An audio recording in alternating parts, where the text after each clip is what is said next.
I've been like, I feel like I'm just such a grandma. Like I get home from work or, running errands or whatever, and I just get into my comfy pajamas and I'm like in bed by 9 o'clock, and that just is the life I want to be living. So let's see. I don't know if Tawnie has.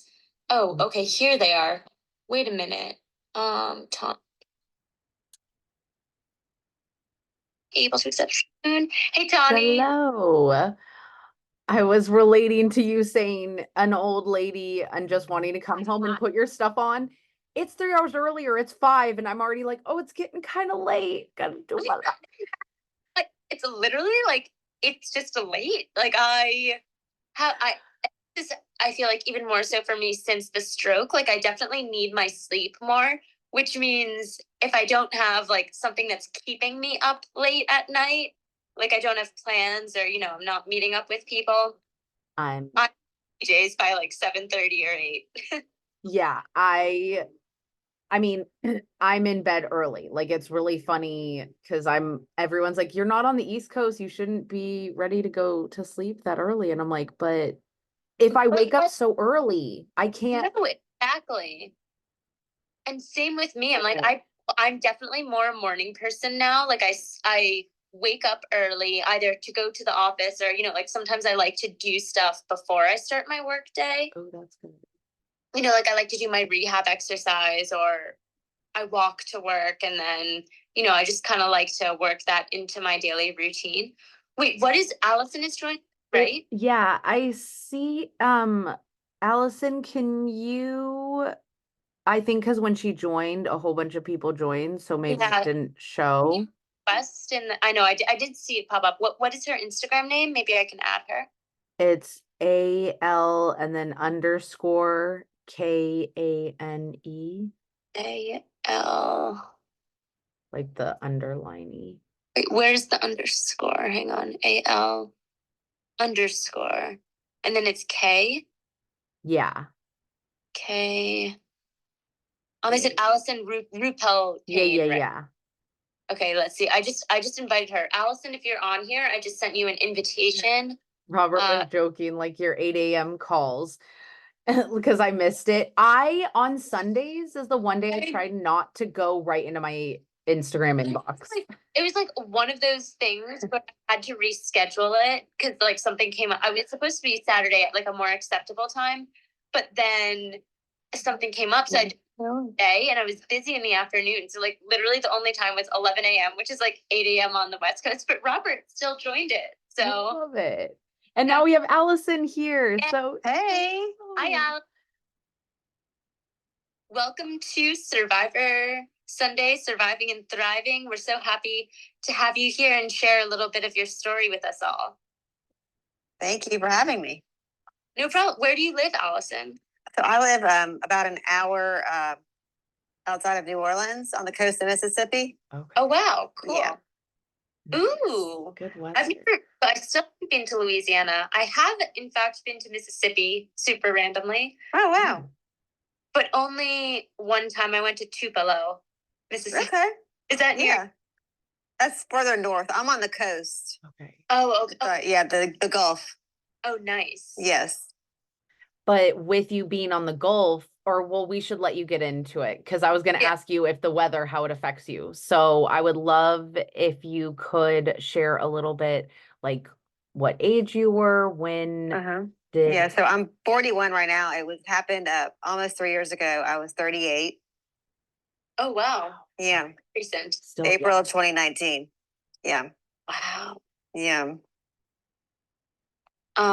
Yeah, do you want to just talk a little bit about what happened? Yeah, so I was running one day and I got a really wicked headache and I stopped running and I said, I'm just gonna take a break. And then after that, just kept on getting, like, as the days went on, I kept on getting worse headaches, intermittent headaches, on, off, on, off. And then some really bad ones that I just didn't pay attention to. Like, oh, this is a headache. This is, when looking back, I'm like, they were killing me. Like what Tawnie said, how your headache was just like, oh, this is fine. Like, it's normal. Fine, keep going, keep going. Right.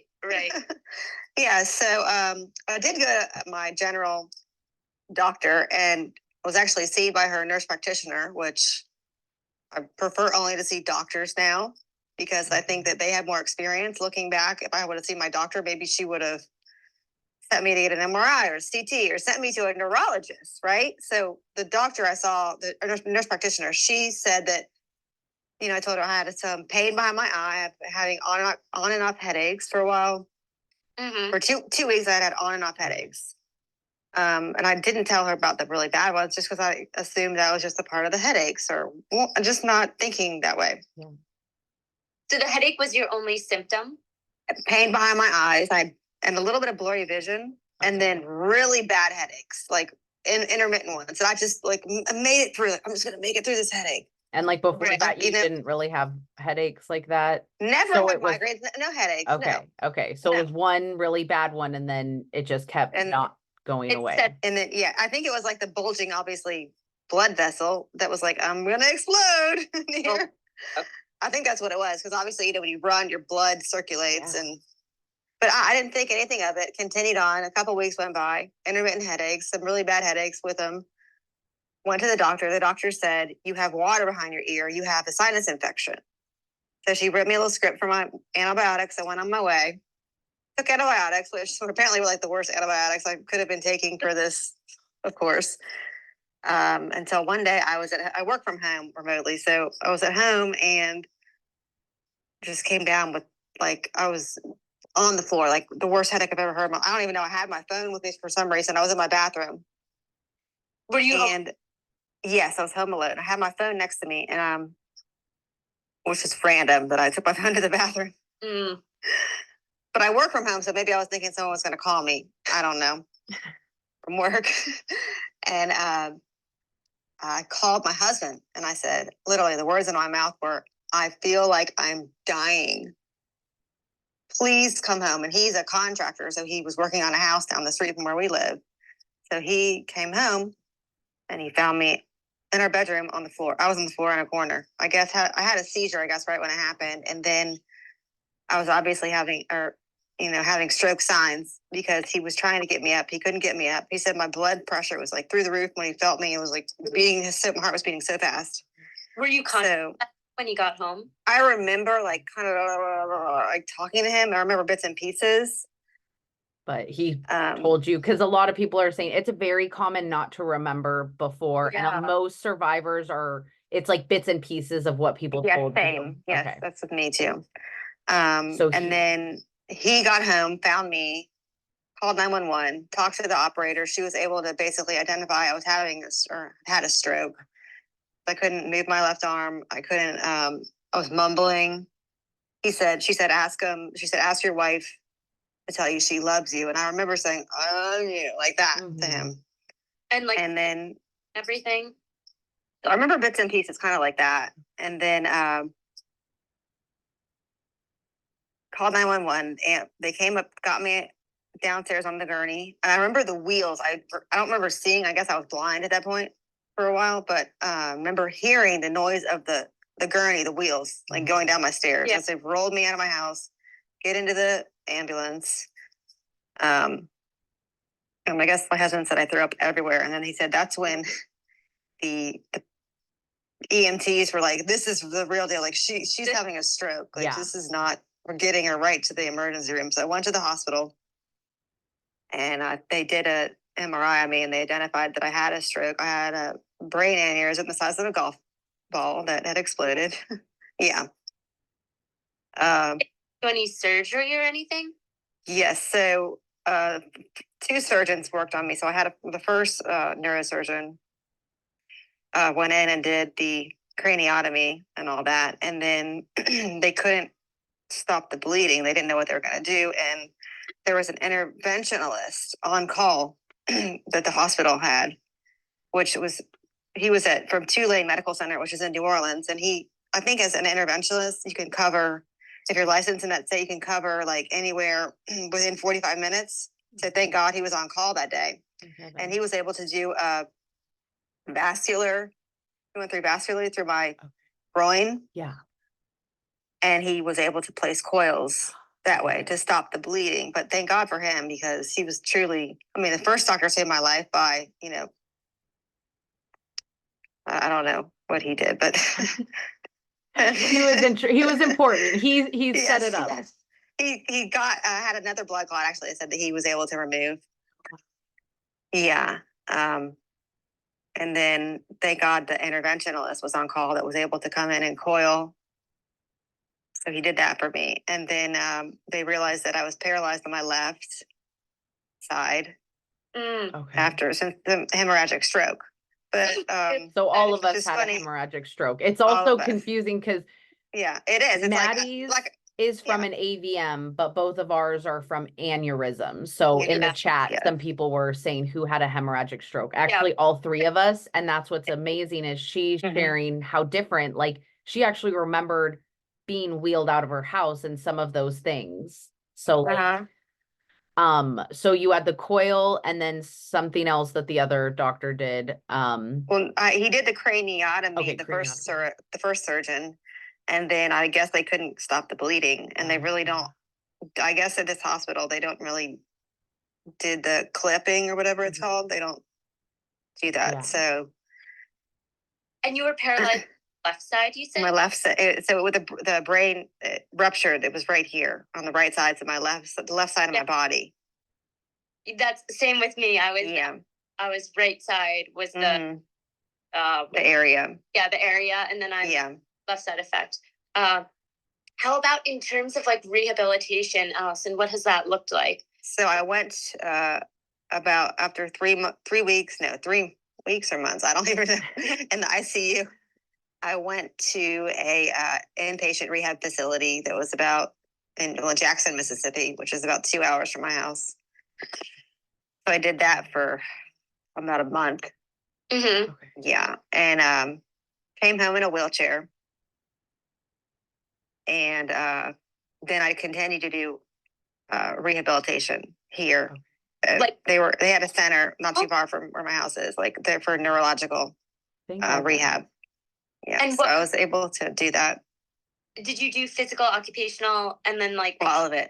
Yes. Speech as Yes. well? Even though I didn't have speech problems, I still did it. I guess for the mind, the cognitive. Yes, which I'm like, why am I here? I don't have speech problems. You're like, I could talk. I'm saying you need a speech. It's so nice that they did that though. So many people, if you talk, they're like, you don't need to go. No. Maddi, you cut out like totally. Me? Like I saw your mouth moving, but you know what I think it was? I got a phone call like 2 seconds ago and I went to like decline it and I think it must have frozen the audio. But I was just going to say from my time going through the therapies, like when I had to do cognitive and speech too, I just remember thinking it felt so dumb to me. Like, why do I have to do this? Like, obviously know how to speak. Like I obviously have like cognitive skills, but like I did need to kind of rebuild all of that.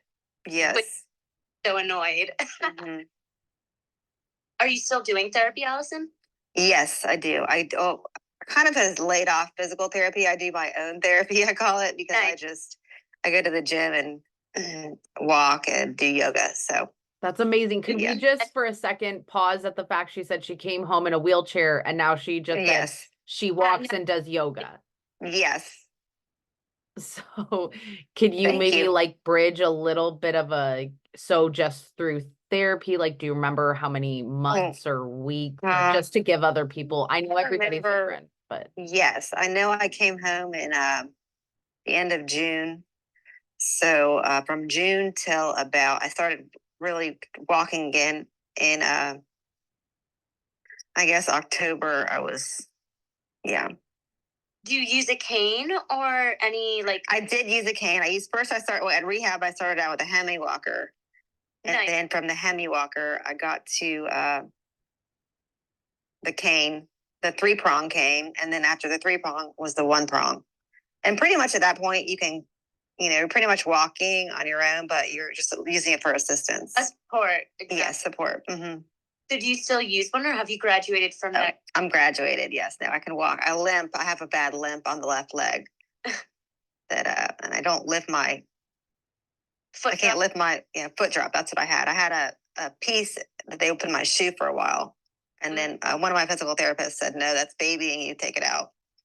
Yeah. So yeah, so she Dang. took that out. So now I'm walking, but I'm limping. So I'm hopefully that'll get better and better and better. So Definitely, just like with more repetition and practice, how can it not? Right. And I used to be a runner. I mean, I'm super athletic. Uh-huh. Like I said, when I was running, when I got the first major headache. So I know. I would love to get back to running. Yeah. I can see it. What's cool is I know 3 years sounds like a long, but it's still so early in the recovery. Like so much, like even it took my eye doctor when I'm like, but it was 5 years ago. He's like, do you realize how damaging blood is in your brain? He was like, of course your eye, because I was like, I know my left eye is fine now, but it still bothers me and stuff like that. And it took him making me realize, like, it is our brain, like, we give a couple weeks for a bone, like your brain takes years. So Right. it's amazing that you're Years. doing yoga. Thank I you. love Yeah. hearing And that. I forgot to mention also my left peripheral vision. I have no vision right here. It just is a blank space. Me too. You do? I'm the exact, my vision is like completely gone. Yeah. No. It takes it until I get to like here. Can I see something on my left? Like all this over here is gone. Yeah. Wow. So we're very, very similar because it's same for me. We've done like the tests, like the doctors and stuff, like unless it's smack in front of my face, that's all I see is just right in front of me. Right. There's nothing over there. Right. Same with me. Yes. Yeah. That's at least for me, I feel like that's probably the hardest thing to adjust to, like more the physical, like not walking as well as I used to, or my hand as well as I used to. Yes. Been the toughest. It's very hard. Do you what's it called? So you said you walk around, you have a limp, but I do. Walk anything.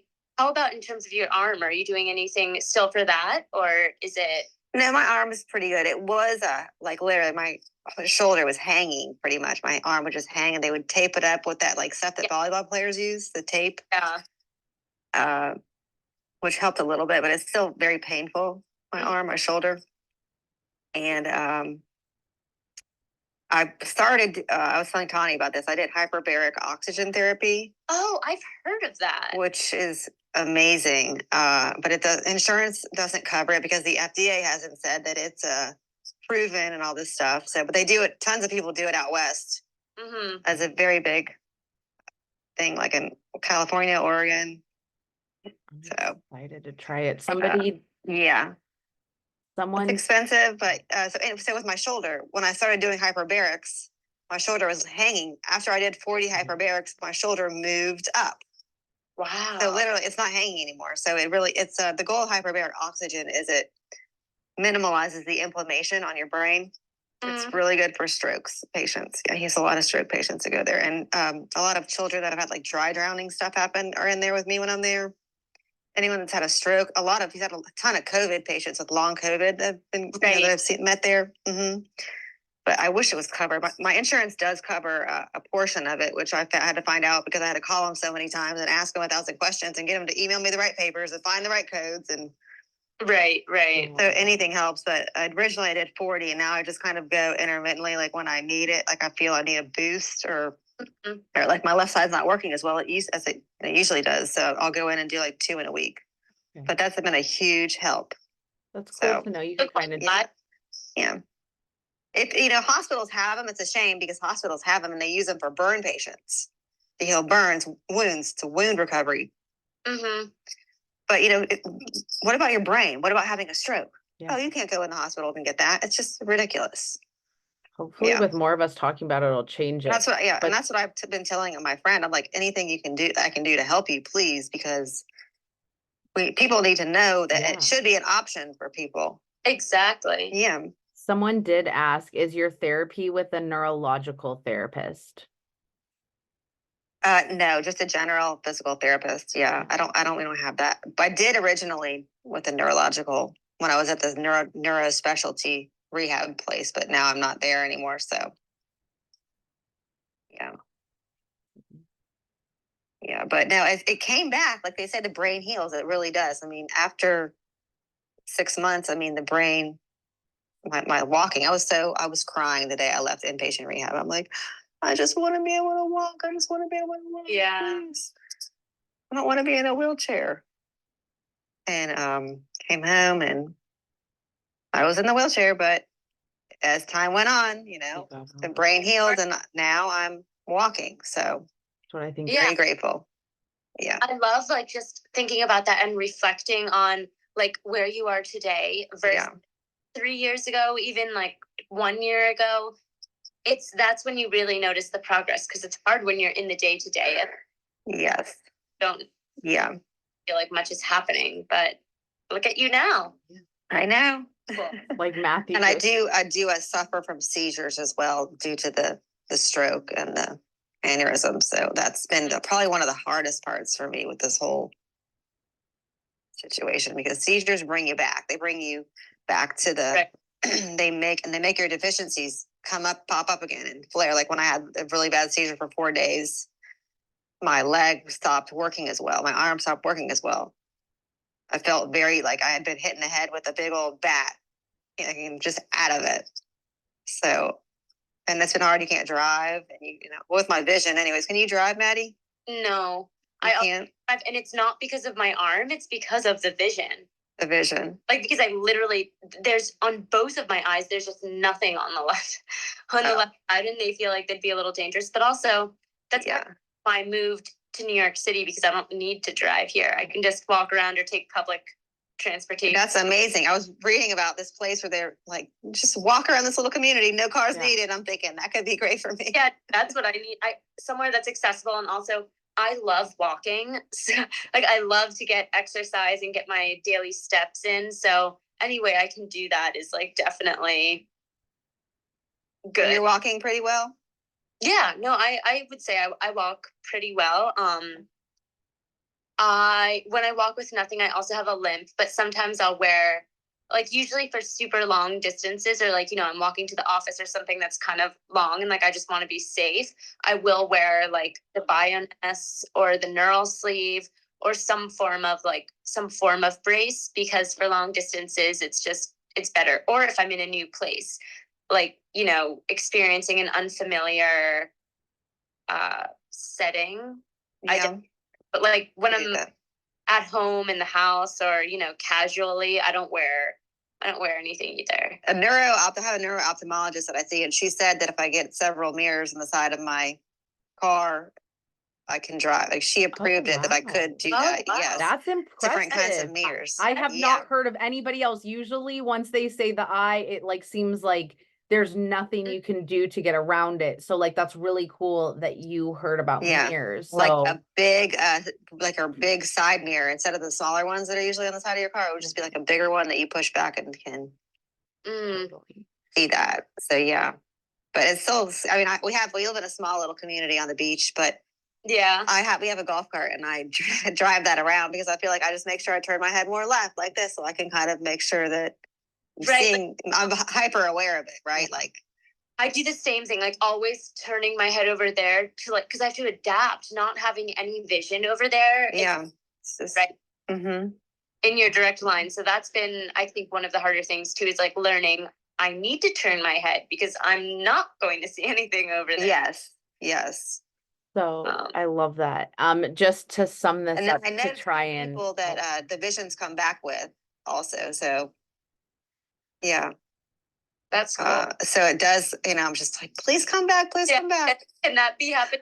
I know, and that hopefully will. One of my friends who had this exact same thing happen to her, it came back at year 4 for her. Wow. It's amazing. I mean, I hear survivors. That's why I love when survivors 6, 7, 8, 10 years out keep talking. The brain is amazing what it is capable of doing. I know we try and keep these shorter just because everyone's attention span can't listen for that long. Yes, no, for sure. I wanted to see if you had any last things you wanted to add in, maybe some things that helped you along the way. Yes.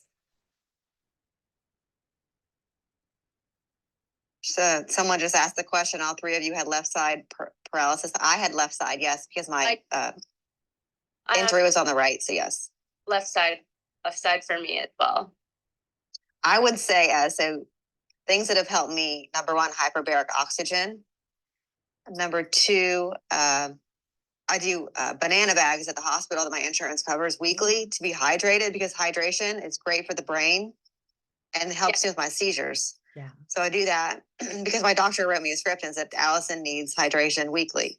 Mm-hmm. So I do that. Also, vitamin B12 shots at the hospital. B12 is my neurologist said, a neurologist's dream. Oh, wow. B12 and B12 shot the best, not the vitamins that you take, the shot. Yes, B12. Yes. I love those tips. Those are awesome things. Yes. Yes. So ask.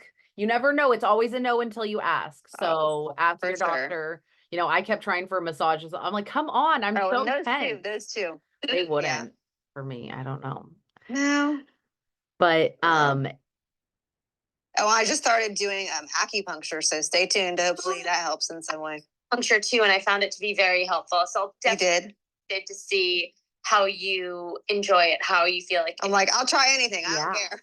try it and let us Yeah. know. That's the right attitude, honestly. Absolutely. You definitely have to but yeah. try it all. Great advice, tips. Thank you. Thank you for coming on and sharing. You're welcome. Anyone has any like questions or comments for Allison or any of us, I'll be posting this replay in like a couple minutes. Once we log off, it'll be uploaded. And thank you, girls, because y'all have given me hope, and you're very inspiring and great to listen to. I try to listen to you weekly. Oh, well, you're freaking inspiring. Thank you for coming on and sharing that. Somebody else needed to hear that you left in a wheelchair, but you are now doing yoga and walking. And yoga. So yes. Everybody is different. So I just like to say that but it is nice to hear more success stories. So please, if you want to share, get in our DMs, let us know. Exactly. Yes, slide into the DMs. We'll see you guys next Sunday and hope everyone has a great week. Thanks again, Allison. Thank you. All right. Bye, everyone. Bye-bye. Bye. Oh my gosh, Allison saying that, like, hold the freaking front door.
Oh my God, I was supposed to be talking on this and not just like, so I immediately was talking to Maddi and then Allison because I know how scary it can be to share your story for the first. I mean, I know she's said it in post, but like to like live and live it, feel it, go through it. So I'm really proud of Allison and excited. And I can't wait. Like, what's really cool is like, I want to do follow-ups with these. So like, it was amazing on my podcast. We have Amanda with her very first one. And then to see our interview with her recently was so inspiring. So more of it will be up. If you guys would like to share your story, please reach out to me and Maddi. Even if you're not ready yet to share, but you just need to be around other survivors, we would love to talk with you, share anything, and sometimes just being able to text somebody who you know has gone through it.